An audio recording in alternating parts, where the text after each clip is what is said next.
Peter, you know the scale? I know it and I love it. What about this one? Love that one too.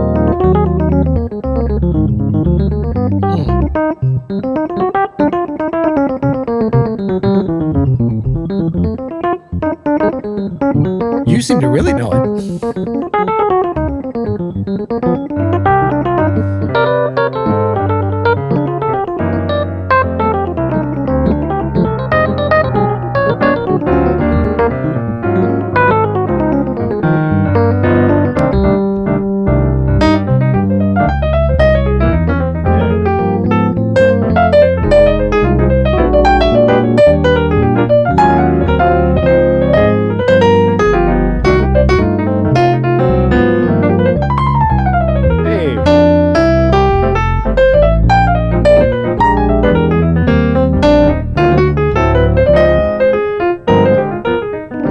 Today, Peter, we are talking about the nerdiest possible showdown of all time. We're going to pit the half-whole diminished scale Yes. against the altered scale. Nerd scale v nerd scale. Nerd v nerd. Caleb, could you bring up the keyboard and the first image, please, so we can just look at what these scales Keyboard. are? We're going to do this all over a G7 chord, a G7 resolving to a C of some kind. We're just going to start with the G7. Yep. So, Peter, we want to think about these two scales, not as scales per se, but as a sonic color palette for our dominant chord, right? And so these are artistic choices that you can make. Now, it depends on a lot of factors, the melody, and maybe they could be baked in to the changes, like everybody plays an altered over that chord and around midnight, that kind of thing. But on a lot of tunes, especially tunes that are just a lot of like 1-5 or 1-6-2-5, these can be an artistic choice that you can make in your solo, in your comping, in your writing. These are two different color palettes. Now, these are very similar spices. This is like having like cumin and turmeric. You know what I mean? Like Turmeric. Those are very different spices. And people who cook a lot know exactly the difference in their taste, but your average person who's out to a restaurant probably couldn't detect turmeric versus cumin in a dish, right? And for a bad cook like me, I would just interchange them and make a sloppy mess. Yeah.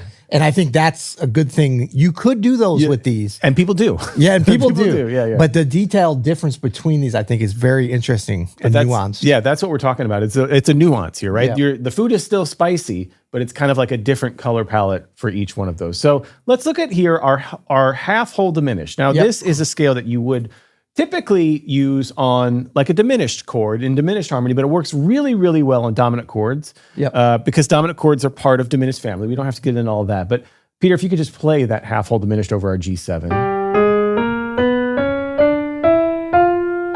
Now you do that again. I'm going to play a little G7 chord underneath you here. All right, that sounds pretty good. It's a series of half step, whole step, half step, whole step. So you've got a bunch of juicy notes in here on a G7 chord. You've got the root, you've got the flat 9, the sharp 9, the third, the sharp 11, the fifth, the 6th or the 13th, and of course the dominant 7th. Yeah. Okay, Peter, now let's try the altered. Okay. Now this is a mode of the melodic minor. Ascending. My eyes just twinkled up there when you twinkle when I say that. Why is that? This is the 7th mode of A flat melodic minor. A melodic minor, it's actually just like a major scale, but with a flat third, right? The ascending. So in the key of A flat, the melodic minor would be A flat, B flat, C flat, D flat, E flat, F, and G. Well, what do you do when folks say, hold on a second, you're talking about an A flat minor chord. This is a G dominant chord. Well, there are, just like there are modes to the major, there's modes to the melodic minor, and this altered scale is the 7th mode of A flat melodic minor. So it works great over over G7 altered, right? And I think one way to think about, and I'm trying to remember, I think this is the way I learned it, to think about modes or diatonic, playing, is you're just starting at a different place. So if you, and this is something where different instruments, it really makes a difference because you're either visualizing maybe on a guitar or a piano, but on a trumpet, it's like your fingers, you're not visualizing the same way. But the idea is like you learn the A flat minor melodic scale. So we're going up, you're at the 7th, right? Yeah. You can count up if you want, no problem. 1, 2, 3, 4, 5, 6, 7. And now like new scale, everything's right? Yeah. And then, and like really emphasize that as being, so that you don't get stuck in, because then you're stuck in an A flat. It's not an A flat minor, same notes. Same notes. But do whatever you have to do to think about it as its own thing. Yeah. So just like Peter, could you just play just a round on all the white keys, all C major here, right? So just like we could do this when Peter does that, all white keys, all of the diatonic chords of C major will work with all of the white keys, all the notes of the C major scale. Now do the same thing with A flat melodic minor ascending, right? Okay. So A flat minor 6 works, D flat 7 sharp 11. It's all the modes, right? All of the chords that you can make up of this. G7 altered. And what I'm doing is I'm adjusting as you say it. I'm same notes, same scale, but I'm thinking about a B major 7 sharp 5. Ooh. Yeah, also works on that. Again, we're just making chords out of that A flat melodic minor. You know what I mean? Yep. And so these are the 7th chords that those 7 notes work. Now there are differences in the amount of notes. The half whole diminished is an 8-note scale, and the altered scale is 7 notes. We have 8 notes on there, but you might notice that the top is a G, which is repeating from the first. You learned this altered in a different kind of way, from what I remember. Didn't you do like the diminished whole tone or something like that? Yeah, I'll throw this in there just because sometimes thinking about it in a different way will click for different people. A lot of times, don't ever get frustrated. I know for me, I have trouble like, not just because of maybe the way I learned it originally, although that certainly can be a precursor to how you're always going to relate to it. For sure. But all of our minds work differently, which is a beautiful 100%. thing. We're all snowflakes. Just so everybody knows, most musicians think about a lot of these things very differently, and that can evolve over the course of your lifetime. I think about the diminished scale completely differently than I did 6 years ago. You know what I mean? Because I'm ever evolving my relationship to it. Yep. These are things that we put on the music after the fact. We learn new things about where they could fit in, how other great musicians have used them over the years, which we're going to dip into here in a little bit. But don't feel like you have to know all of this, the right open studio information to move on. Right. You can have your own relationship to it. So I remember you talking about the altered scale. Yes. So yeah, the way I learned this, because I didn't actually learn it in relation to the melodic minor, was coming off of the diminished. So I must have learned the diminished scale, although I don't even know if I knew the proper name and that it was octatonic and stuff, but I definitely learned half whole. But I remember hearing somebody say, yeah, you know, the half whole. I was like, ugh. And so I said, you know, I put 2 and 2 together though. I said, maybe it's half steps and whole steps. So once I got that sound and then started connecting that with different records I was saying, I was like, oh, okay. So then the altered sound, I just learned it as starting, going up the half whole. The same first 5 notes. Yeah, the first 5 notes. So bo, bo, bo, bo. And I know we have C sharp on one and D flat on the other, but for the purposes of this, we're treating those the same. And then instead of continuing with that half whole movement, going straight whole tone. In fact, even when you get to the third is really the way I started hearing it.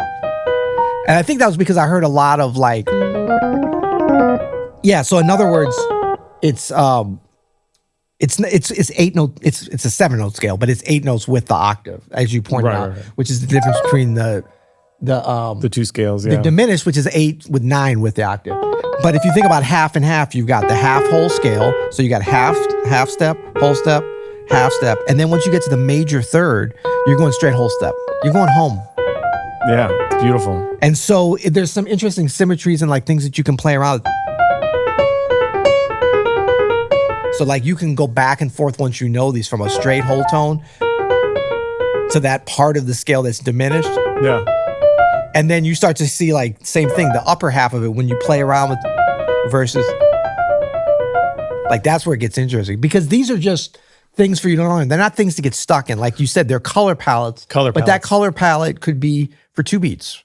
Yeah. It could be for a whole section. Like that's your choice. And it's a good choice. Yes. Caleb, can you bring up the next image here? So if we think about these as the color palette, you know, we're going to use them to improvise with melodically, but we're also going to build voicings with them. So we can use those same notes of those 2 different scales and build 2 completely different kinds of G7 chords. Right. You know what I mean? Like the extensions are totally different. So these are not the only chord voicings you could make with these color palettes, obviously, but I think these are some.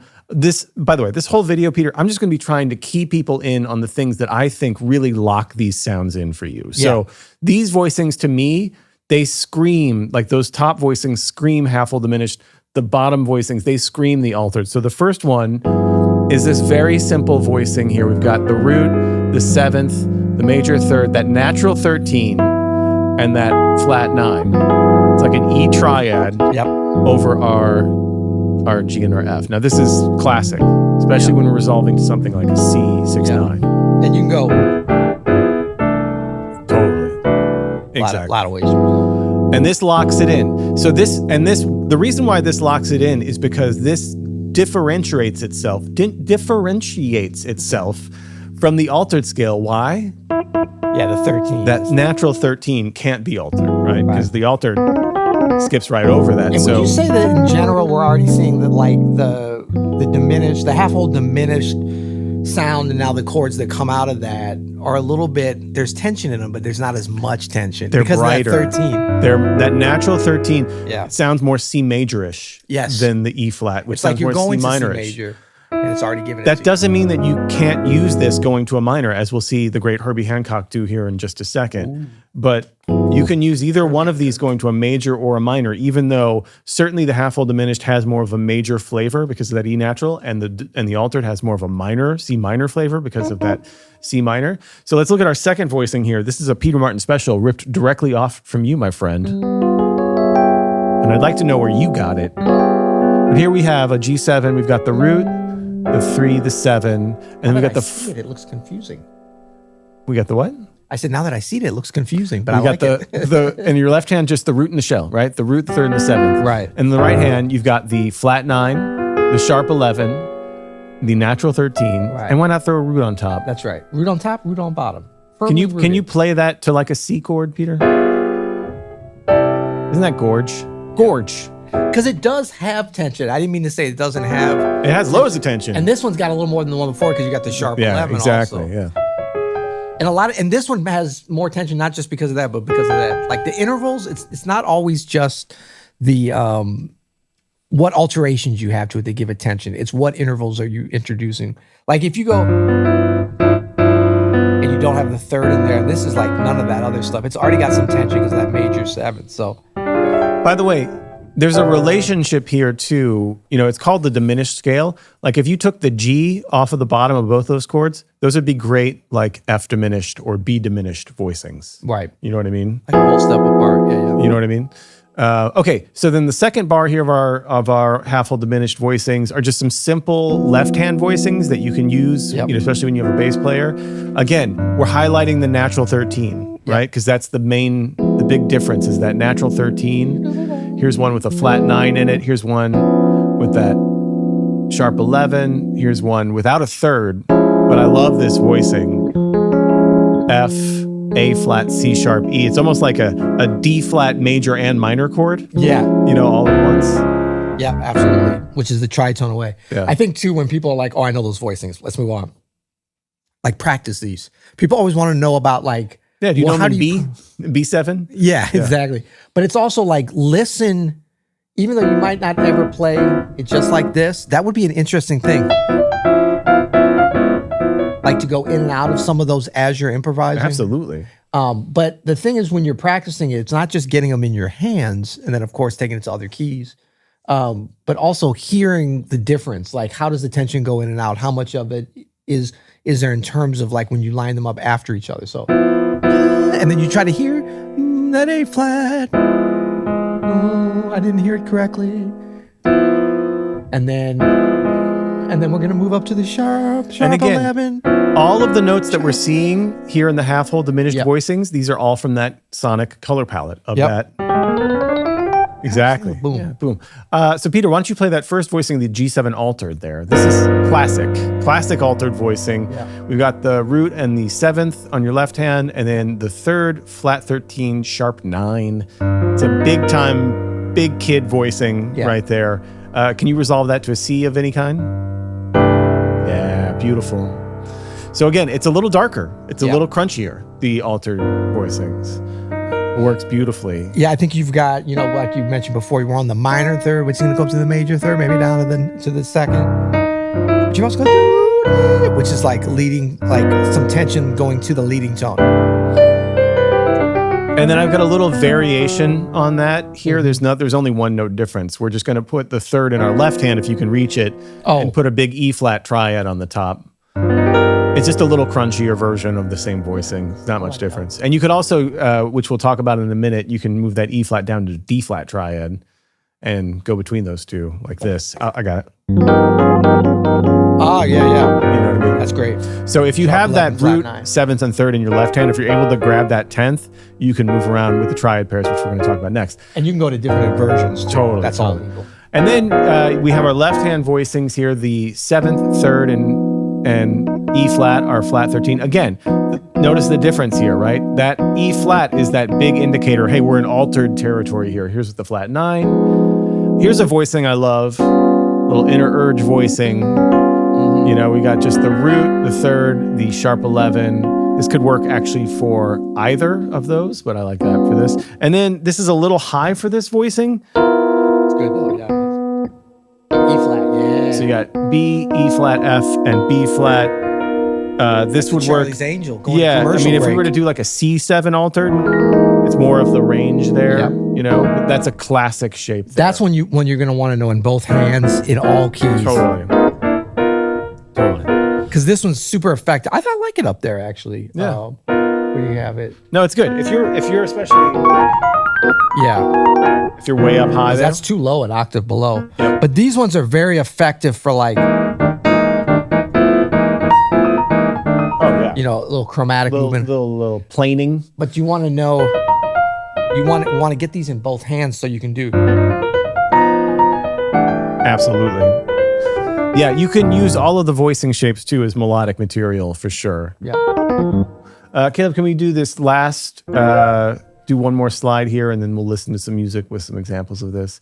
But I also wanted to just talk about the triad pairs. We talked about triad pairs in our last duo lesson. Yeah. Peter, I don't know what we're calling these videos. Duolingo. Duolingo lesson. Can't call it that. So the diminished has, and these are not all of the triad pairs for the diminished. There's a ton of triads that you can get with the diminished scale. Yeah. But these are some really interesting ones.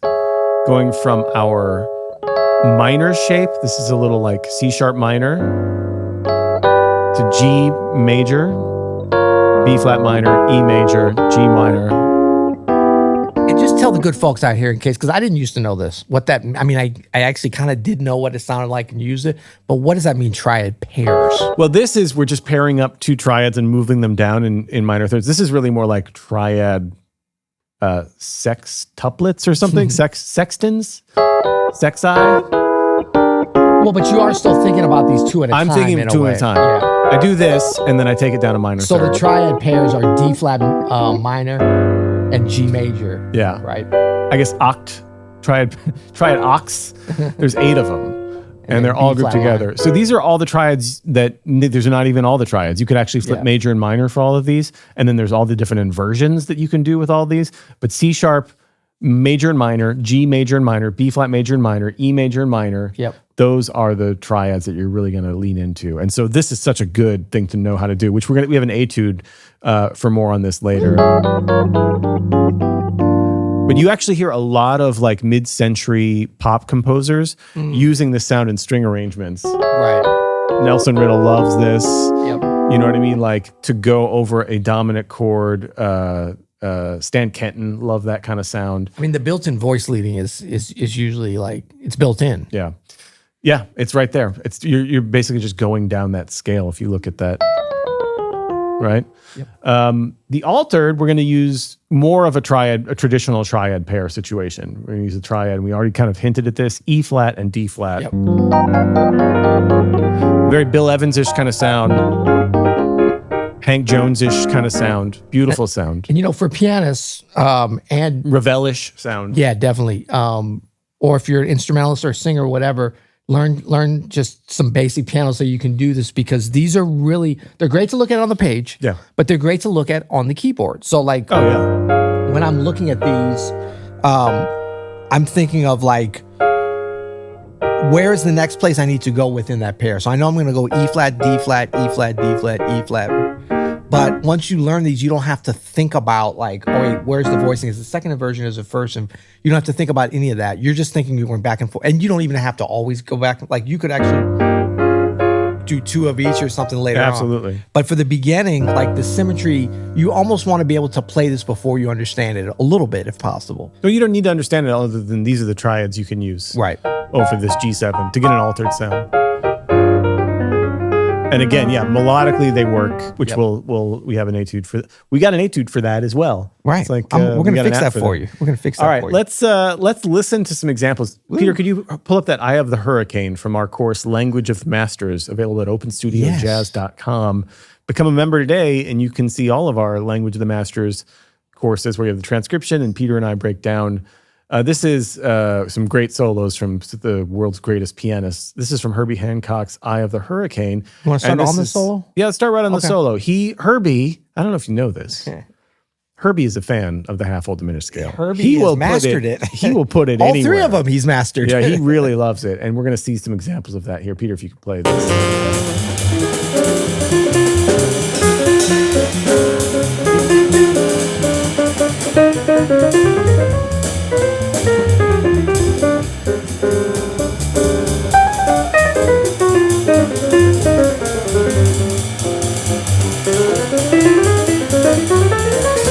All right, right there. Those 3 bars. Peter, can you spotlight those 3 bars starting at the D flat 7?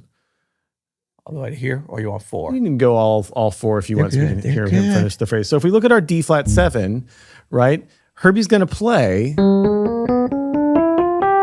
This is the G half-whole diminished scale. Yeah. Now, D flat is a tritone away from our G7, and they share a third in the 7. So this is really him playing. It's, by the way, the D flat half-whole diminished and the G half-whole diminished. Yeah. Same scale. Right. And what other ones are the same? So that would be B flat and E are also. Right. You can think about it as like it's the same as the cycle, a diminished cycle. Right. There's 4 that are always the same. There's only 3 and there's 4. 4 times 2 is 12. 12 keys. So you can see, but one thing you can always remember is like this one, the tritone away are always the same. It's always the same for diminished harmony. Yeah. So he goes all the way up. He does this little turn here, and then on the C7, what does he do? He goes up a C half-whole diminished scale on the C7. So he hits the G for the, and then the C. Isn't that great? Yeah, and he's already kind of hinting at like some advanced applications of this that aren't as advanced as they don't have to be as out of reach as you might He's think. kind of feeling his way through it, yeah. Yeah, but like he's not doing it cookie cutter symmetrical. So first of all, he's kind of building it off of the G, even though, right? Yeah. But he's still on the previous D flat or G. Well, look what Max, even as it bleeds over. Max Gamise, our transcriber here, has, look what's in the left hand. There's like a C and an F. Yeah. Which might be just for effect. Peter, I wonder if you could slow that down to like 60% and play that section again so we can hear it kind of slow.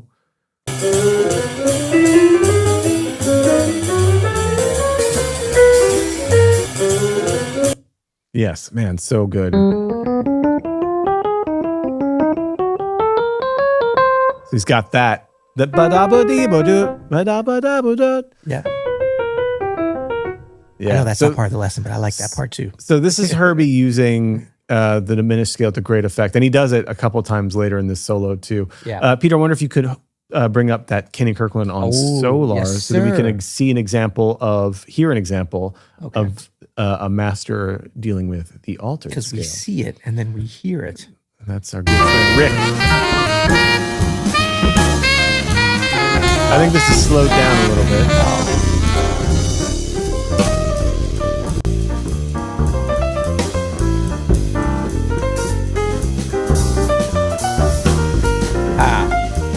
Okay, stop. So right here, the first example. Right, so that A flat 7, that is the A flat altered scale, right? He's definitely implying that A melodic minor ascending. Right. That is classic altered. Yeah. Keep going, please. Yeah.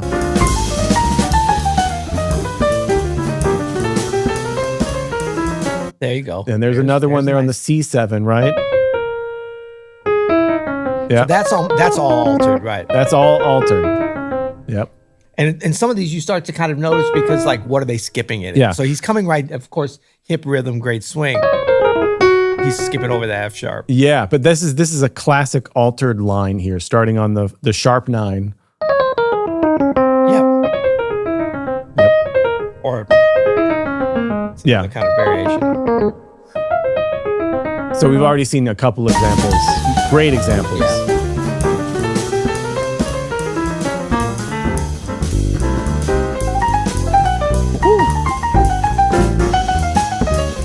Oh, let me just show this. This is an example of it, but here on the bar 22. Like that's an example of no diminished, no altered. Like a Mixolydian. 2-5-1. Yeah. Yeah, just straight diatonic on the target chord of that D flat major. And the thing about that is like you might start to think, oh, Kenny Kirkland and Herbie, they're using these like all the time. But what's cool is when you use them and then you don't use them and you don't want to use too much turmeric. Exactly. Yeah, exactly. You want to go cumin sometimes. Yeah. Let's just take that back.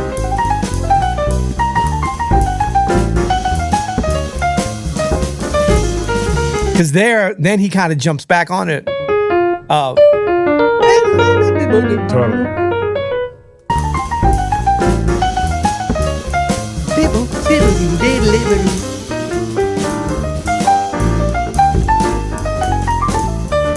There's a little. We're not supposed to stop on every fragment, but I like it. But that's again that whole tone part of the altered, of the C altered there. Yeah. Yep.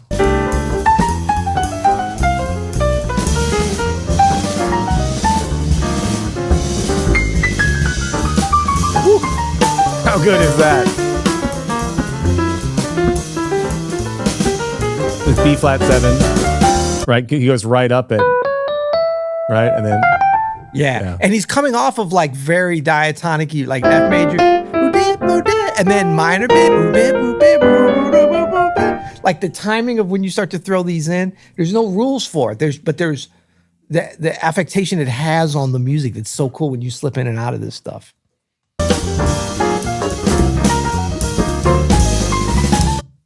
There's another example. Okay, coming up here though on our G minor 7 flat 5 C7 alter. This is a perfect. I think this is a bit of a Chick Corea quote here. Yeah. And then this is so brilliant.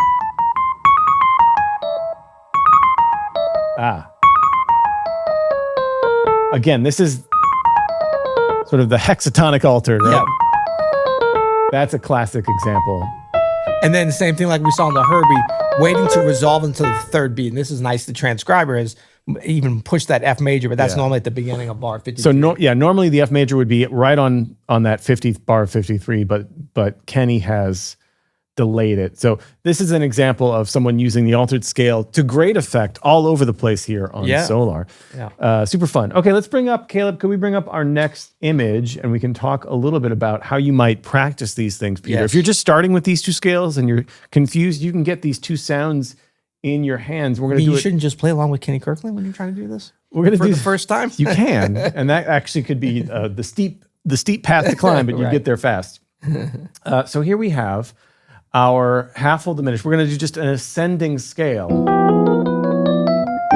Nice. This gets you the sound, even though it's just the scale, right? Yeah. And we want to get beyond this a little bit. You heard Herbie just go up the scale. Right. I think the half full diminished more than any other quote unquote scale works well as a scale. It does. Because of its symmetrical nature. Yeah. You'll hear people like Herbie. I think someone like, I always think of Toots Thielman. I don't know why. Toots would play the hell out of the half whole. Toots? What'd I say? Toots. Toots? Toots. Don't matter. He would play the hell out of the half whole diminished on like every solo. Like on like every solo he would use so much half whole diminished. It reminds me of his playing so much. So I think what you mean, correct me if I'm wrong, but when you say because of like the architecture of the scale, it being an 8-note scale. Yes. You know, so many, like this is where you want to start with understanding it. You're landing on the, like as opposed to the altered. Now nothing wrong with that, but Yeah. but it's 7 notes, so you gotta maybe you start on the and of 1 or something. you know? But there's also something very satisfying about it being played as a scale up and down. Yeah. Like there's Well, think about this. That sounds pretty good, but if I go up Mixolydian, it's not It's not quite it's as- not quite as hip. Yeah. Yeah. Now, again, the altered you could go up the scale, but our ascending exercise for the altered, I think this really captures what the altered is, which is, to me, the altered really shines in its chord structure here, especially from in G, the third up to that sharp 9. This is where you're going to get the altered sound. If you put a G in the bass, you get a G altered. If you put a D flat in the bass, you get a D flat 7 sharp 11. If you put an A minor major 7. If you put that B, you know what I mean? Those 4 notes really, I think, are the essence of the altered. So our little beginner etude here for this, that kind of gets you in the door of the sound, I think, is this. Again, for the half whole diminished, the altered. Guys, could you put up the next image, please? Our descending practice for this. And these are all things you can do very slowly. Take it one day at a time with each of these if you want. And again, for the descending one, this unlocks it for a lot of people. Why? Because there's another way to look at this, right? We talked about how it's symmetrical and that G and D flat, they share those tritones. Well, look at the first 4 notes of this. What scale is that from? G Mixolydian, And look at the next 4 notes. What scale is that from? C sharp Mixolydian. That's right, D C flat. sharp or D flat Mixolydian. Now, you want to hear something interesting? Yeah, Never thought about that. yeah. Never It's- noticed it. It's like a tritone sub baked into the scale. Very much like that. Yeah. Never knew. Isn't about that cool? Yeah, it's really cool. It's G7, D flat 7 to C. You got to tritone 7. By the way, it's also, you could start up on B flat 7, E flat, or B flat 7, E7 to C. You know why ways of looking at it like this are so important? Because as you, and I know we take it all 12 keys. We're serious about that, but different ways to approach that. Think about this. Let's go to B flat now. E flat. Yeah. So that's E flat set Mixolydian, E flat dominant scale. Yep. What's the tritone of E flat? A. A7. So not only am I I'm not thinking about transposing, I'm not thinking about intervals even of the half whole. No, you're thinking Although about- that's a cool way to think Yeah. about it too. But I'm thinking about shapes. So right. the more different ways we can look at this to lock it in. No, it's really easy to see on the whole half diminished descending. You can see that it's a tritone sub baked into the scale. Yep. It is a tritone sub within the scale, which is really cool. And look at your left hand voicing. This is a D flat 9, the tritone. Yeah, exactly. Yeah. Okay. Our altered descending exercise, again, captures what I think really locks it in for a lot of people is that sort of these 4 notes, right? So And we're that gonna- one I think of as a augmented tri with a major 7th. Yeah. Yeah. You know. Like a B augmented. You Yep. could also have put perhaps like an A flat instead of the G. Yeah. That like for sure. Kenny Kirkland did. Yeah. That'll work as well. Either one is Yep. or this. Yeah. Both sound good. So those are some descending exercises. So we have some really quick ascending exercise using these 2 great dominant scales, the half whole diminished and the altered, and some descending exercises. Caleb, could you bring up the next image, please? So that we How many of these you got, bro? We got a lot to work on, man. I really want to try to key this in. So here's our first your etude. PDF We only below have in case you we have haven't two etudes here, one for the half whole diminished and one for the altered. Yep. And then we've got a triad pair etude, and then we'll be done here. But here's our etude. It's a 2-5-1 in the key of C. We're just gonna do a little D minor 7, and I've got some rootless voicings here. So we're just doing a little D minor 7 shape, right? Where we're going up the 3, 5, 7, 9, 11. And then here for our half whole diminished, we're gonna surround it. All of these notes are from the half whole diminished. Right? Yep. Yeah. So that whole first 2 bars. And then we want to get back to our D. So guess what, Peter? We're going to practice using our A half whole diminished. I'm going to put a little chromatic note in there so we can get back.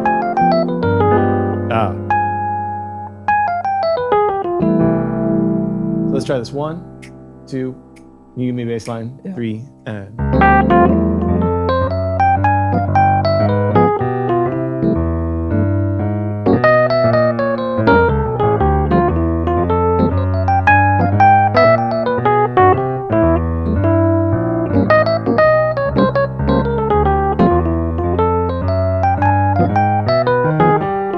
Nice little exercise there. Nice little exercise. Some left-hand voicings for you too, so that you can make sure to get the good sounds. Again, using the sonic color palette of each of the scales.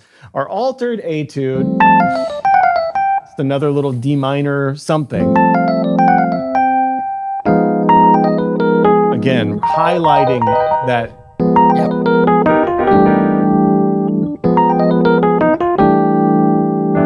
And then we need to get back to D minor 7, so let's use an A7 altered. Again, highlighting the key notes, I think.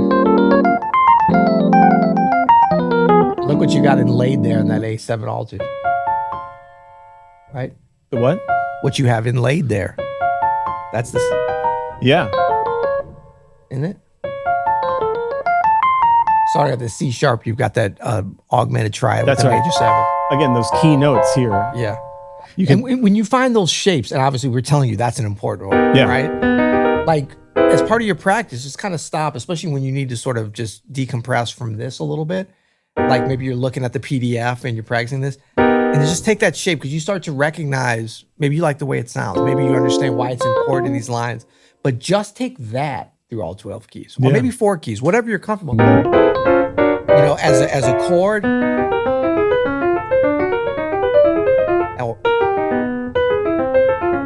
Absolutely. How many different ways can you do that? Absolutely. But that's how, like, don't feel like, oh, I'm just barely getting this in C, and then I'm going to take it through all 12 keys. Take parts of it, like get the key components.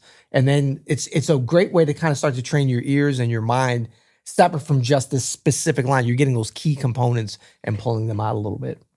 And yeah, definitely take these to at least 2 other keys. Yeah. You can transpose these etudes very easily to the key of B flat, to the key of E flat, something to the key of F, some easy key for you. And I think, you know, if this is, again, this is really pattern recognition. So some of these we're giving you, but think about different ways that you can affect your practicing. So like, sometimes it's something very simple, like at the beginning.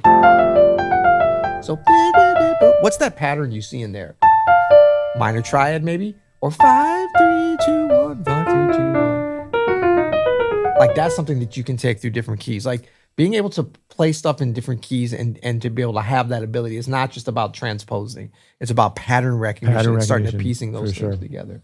Speaking of pattern recognition, Caleb, could you bring up the final image, please? So here's an etude using some triad pairs. This is a little more clinical than the previous etudes, but this will get us in the door of... Triad pair time. Right? And again, forgive me for any inharmonic atrocities, but I'm trying my best. And this is all diminished half whole, right? This is all the half whole diminished, right? Remember those triad pair patterns that we talked about? This is them broken up, so...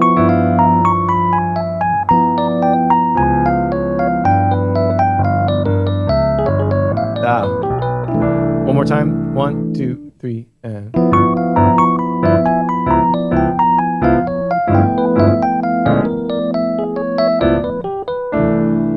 Very nice. Yeah. Caleb, one more slide, please. The triad pairs for the altered. Oh, yeah. Oh, he just said, oh, he's got it going on. If you wanted to work on those E flat, D flat triad pairs, same thing, but with those triad pairs.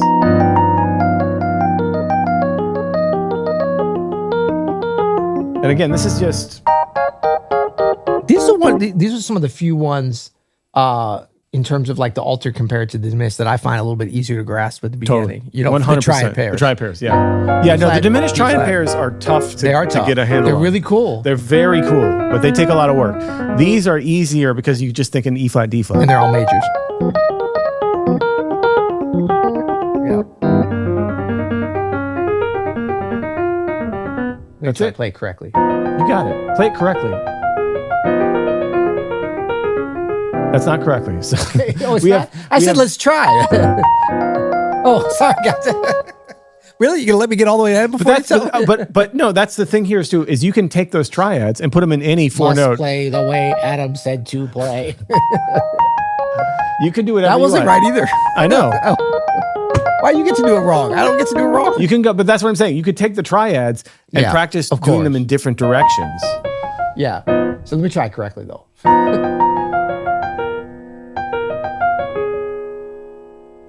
It's not that hard, Pete. It's not that hard. There we go. It is. So there it is, Peter. So this is supposed to be a showdown. Did anybody win? Yes. We won. We won.